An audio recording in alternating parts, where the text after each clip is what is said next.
Back when I did my original ITX build, I knew it wasn't going to be easy. I think I did a pretty good job all things considered, but as many of you have probably already noticed if you watched that video, the hardest part was getting a GPU to fit into an ITX case. More importantly though, was finding one itself and getting it for a decent price. I've shown off cards before, like the HP OEM RX 460 that would fit into a proper ITX case and not cost an arm and a leg at the same time. But while they aren't too bad in terms of price, they are not so good performance-wise compared to other ITX cards today. It got me thinking, what if you had around $100, let's say, around that price point, and you wanted something that wasn't brand spanking new, but could actually play some AAA titles while also having this form factor? Well, I think I might have the card, or series of cards even, that would fit nearly every budget for a proper ITX PC.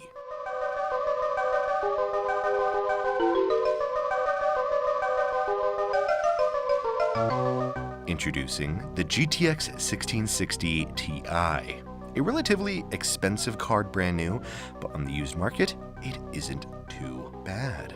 Also more importantly, I've noticed this card has many ITX or ITX styled variants, which makes it rather appealing for a budgeted ITX build.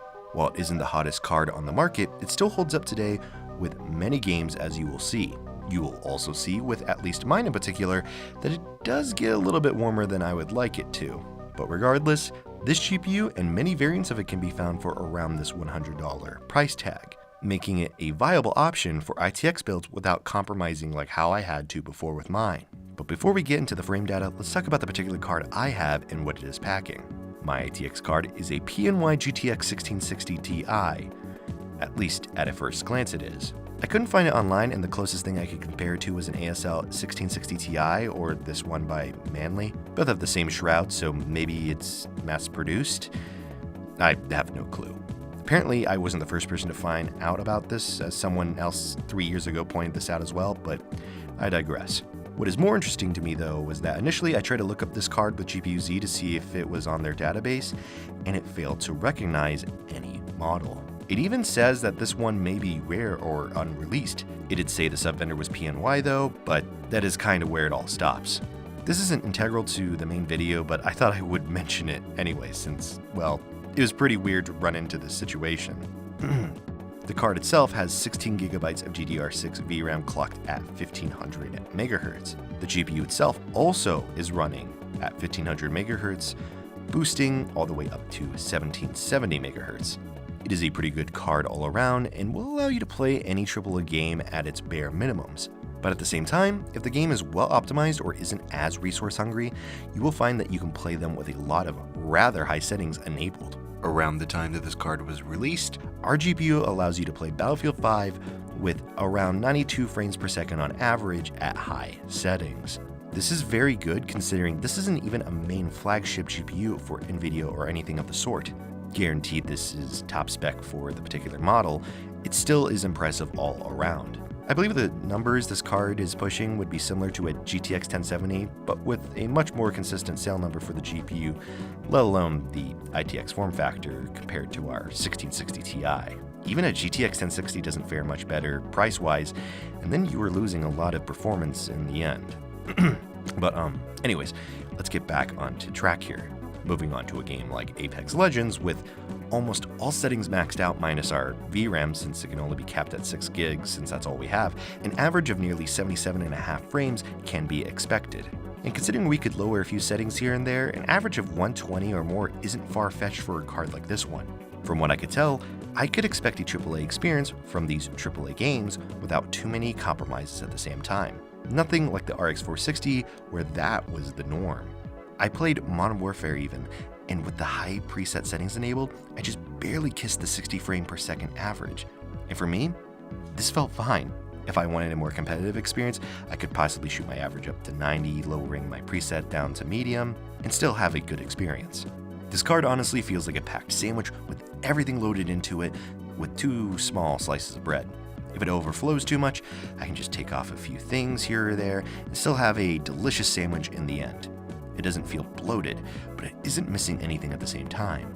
Its performance in titles that are more demanding, like Deus Ex Mankind Divided, get fairly curbed within the reasoning of the hardware's limitations, but not by a super high margin. Reaching an 80 frames per second average at high settings is no joke, and I feel like this is plenty for one person alone.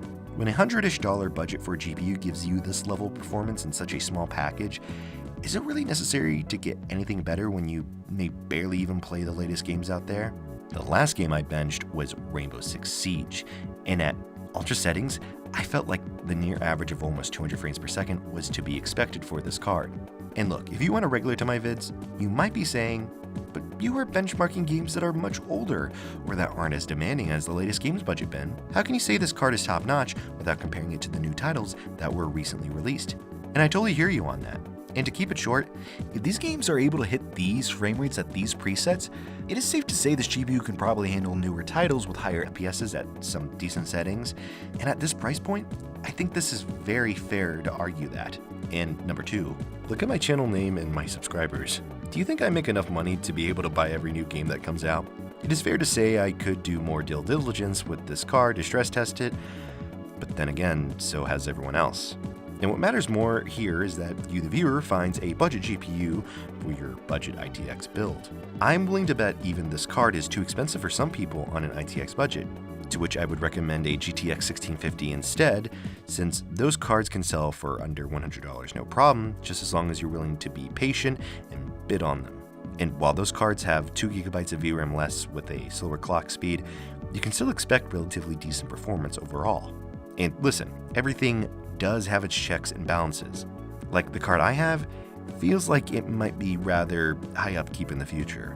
While I haven't tested every model of the 1660 Ti in existence, I'm willing to bet mine overheats more often than the others, and that is due to the design of the heatsink not having heat pipes, but rather a copper core, which is sorta odd when you remember this card came out in 2018. So it makes sense that I got this card for $100 since the guy I got it from showed me why this one wasn't as desirable.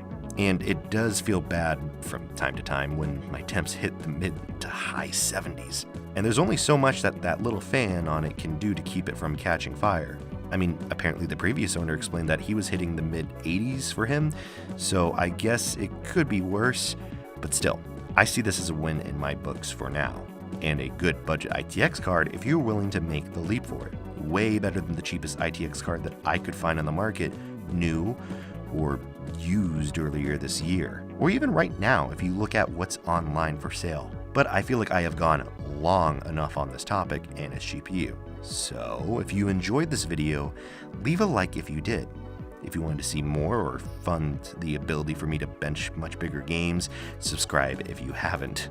Leave a comment if you think there is a better card for the value of around $100, or if you think I am wrong in some way. I would like to hear what you have to say. Oh, and of course, as always, thanks for watching.